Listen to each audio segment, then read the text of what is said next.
అందరికీ నమస్కారం. తెలుగుదేశం పార్టీ కడపలో నిర్వహిస్తున్న 43వ మహానాడుకి ఒక వ్యక్తి డుమ్మా కొట్టారు. ఆ వేదిక మీద కానీ ఆడియన్స్లో కానీ కార్యకర్తల్లో కానీ తెలుగు తమ్ముళ్ళలో కానీ అందరిలోనూ ఒకే ఒక చర్చ జరుగుతూ ఉంది గడిచిన 2 రోజుల నుంచి. ఎవరా వ్యక్తి ఏంటి అంటే అన్న నందమూరి తారక రామారావు గారి కుమారుడు నందమూరి బాలకృష్ణ గైర్హాజరవటం మీద తెలుగు తమ్ముళ్ళు ఎక్కువగా చర్చిస్తూ ఉన్నారు. ఏమైంది, మళ్ళీ ఏమన్నా తేడా వచ్చిందా నందమూరికి నారా కుటుంబాల మధ్యలో అని ఒకటే చర్చ నడుస్తుంది. దానికి సమాధానం ఎవరిని అడిగినా మాకు తెలియదు అన్నారు. దాని మీద ఎందుకు రాలేదో రీజన్ కూడా చెప్పకపోవడంతో తెలుగుదేశం కార్యకర్తల్లోనూ నందమూరి బాలకృష్ణ అభిమానుల్లోనూ ఎన్టీఆర్ కుటుంబ అభిమానుల్లోనూ ఒక రకమైన ఆందోళన అయితే ఉందనేది చెప్పచ్చు. మరీ ముఖ్యంగా ఎందుకు రాలేదనే దానికి క్వశ్చన్ మార్క్ నడుస్తుంది ఆ వేదిక మీద. అయితే వార్తల్లోకి వెళ్తే బాలకృష్ణ 3వసారి ఎమ్మెల్యేగా గెలిచాడు. చిన్నల్లుడు పెద్దలుడు ఇద్దరు కూడా, పెద్దలుడు లోకేష్ చంద్రబాబు నాయుడు కుమారుడు ప్లస్ యాక్టివ్గా ఉన్నాడు, మంత్రిగా ఉన్నాడు. చిన్నల్లుడు భరత్ విశాఖపట్నం నుంచి పార్లమెంట్ మెంబర్గా ఉన్నాడు, ఆయన కూడా యాక్టివ్గా ఉన్నాడు. ఇద్దరు కూడా మహానాడు వేదిక మీద ఉన్నారు. ఎవరు, భరత్ ఉన్నాడు, లోకేష్ ఉన్నారు.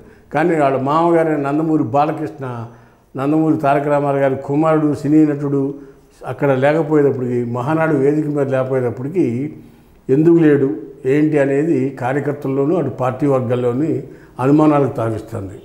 అంతేకాకుండా పోనీ హైదరాబాద్లో ఏమైనా ఉన్నాడా అంటే హైదరాబాద్లో ఉంటే ఎన్టీఆర్ ఘాట్కి వచ్చేవాడు, ఎన్టీఆర్ ఘాట్కి రాలేదు. అయితే నందమూరి కుటుంబంలో ఇద్దరు మినహాయించి కణాలంతా కూడా బాలకృష్ణ కనుసన్నల్లోనూ సాన్నిహిత్యంలోనే ఉన్నారని చెప్పొచ్చు. ఎవరా ఇద్దరు అనుకోవచ్చు. మీరు జూనియర్ ఎన్టీఆర్, కళ్యాణ్ రామ్ మినహాయించి కడమ కుటుంబ సభ్యులందరూ కూడా బాలకృష్ణతో సఖ్యతగా ఉంటున్నారు, సఖ్యతగా ఉన్నట్టుగా కలిసి నడుస్తున్నారు. ఏ కార్యక్రమం ఉన్నా బాలకృష్ణతో సంప్రదిస్తున్నారు. ఆ కుటుంబాన్ని మొత్తాన్ని కూడా బాలకృష్ణ ఒక రకంగా సంరక్షణలోనే నందమూరి కుటుంబం ఉందని చెప్పొచ్చు. అలాంటి పరిస్థితుల్లో కళ్యాణ్ రాము, జూనియర్ ఎన్టీఆర్ మటుకి బాలకృష్ణకి దూరం పెట్టినట్టుగా మనకు అందుతున్న సమాచారం. అది అలా ఉంచి, కుటుంబ విషయం అలా ఉంచితే మహానాడు వేదిక మీదకి రాపోయేటప్పటికి, అందులో ఎమ్మెల్యేగా 3 సార్లు గెలిచి కూడా రాపోయేటప్పటికి ఏంటి అని కార్యకర్తలంతా గుసగుసలాడుకున్నారు.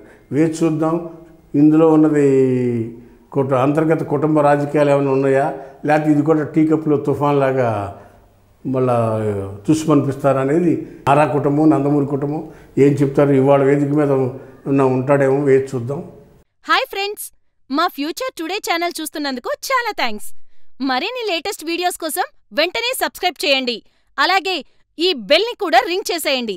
మా లేటెస్ట్ వీడియోస్ నోటిఫికేషన్స్ అన్నీ మీ మొబైల్లో వస్తాయి. మా వీడియోస్ మీకు నచ్చితే లైక్ చేయండి, షేర్ చేయండి, నచ్చకపోతే కామెంట్ చేయండి.